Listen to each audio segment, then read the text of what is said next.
Banjir informasi di media sosial dan informasi keliru turut memicu gelombang eksodus ilegal terbesar dalam sejarah perbatasan Eropa-Afrika pada akhir Juli 2026. Narasi menyesatkan di berbagai platform digital turut menyebabkan sekitar 60.000 warga Maroko terprovokasi untuk nekat menerobos masuk ke enklave Spanyol Ceuta dalam kurun waktu kurang dari 3 hari. Unggahan-unggahan viral ini memutarbalikkan fakta dengan menjanjikan jalan masuk yang mulus dan jaminan kehidupan baru di daratan Eropa.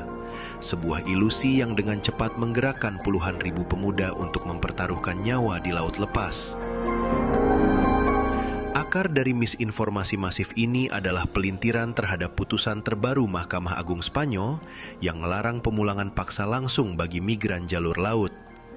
Di tangan para penyelundup dan pembuat konten yang tak bertanggung jawab, putusan ini digoreng menjadi disinformasi yang menyiratkan bahwa setiap migran yang tiba akan otomatis diizinkan tinggal. Rentetan video yang memperlihatkan pemuda Maroko berteriak Spanyol terbuka sembari berenang menggunakan ban dalam keperairan Tarajal, lengkap dengan panduan praktis untuk mengelabui petugas. Sejumlah akun menampilkan anak-anak muda yang mengenakan pakaian selam dan kaki katak atau merekam diri mereka saat sedang berenang, diselingi dengan gambar-gambar dari dalam wilayah Ceuta itu sendiri. Beberapa akun baru aktif selama beberapa minggu, namun ada pula yang telah mengumpulkan puluhan ribu like.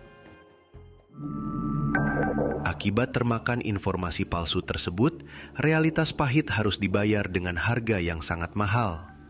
Tragedi ini menelan setidaknya 67 korban jiwa yang mati sia-sia dalam upaya penyeberangan nekat. Jenazah mereka ditemukan mengapung di lautan, tersangkut di antara ban karet dan alat apung yang terbengkalai. Sementara itu, bagi mereka yang berhasil menginjakan kaki di Ceuta, euforia itu sirna seketika karena ketiadaan makanan, tempat berlindung, maupun jalur lanjutan ke Eropa. Hingga saat ini, lebih dari 48.000 migran akhirnya berbalik arah dan kembali ke Maroko, baik atas kemauan sendiri maupun melalui pengawalan ketat aparat Spanyol.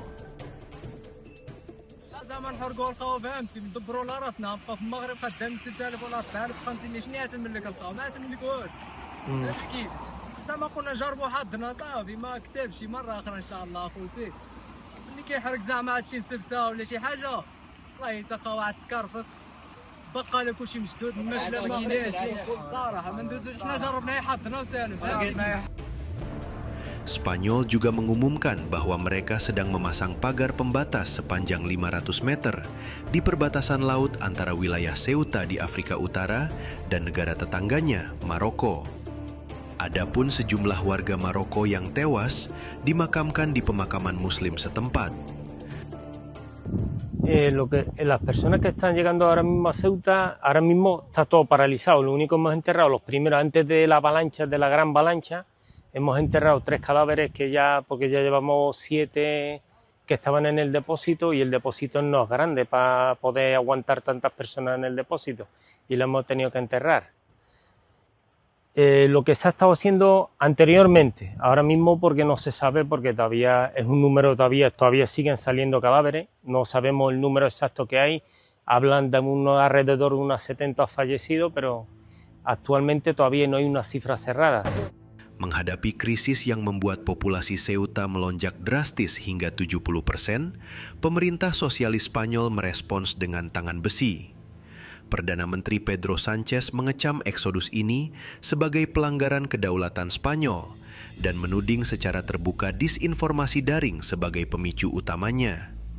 Selain mengerahkan tambahan personel militer dan kepolisian di perbatasan, Madrid kini tengah menggodok amandemen Undang-Undang Imigrasi guna memperkuat langkah-langkah repatriasi, sekaligus merencanakan pemasangan pelampung pembatas maritim di perairan untuk meredam gelombang susulan.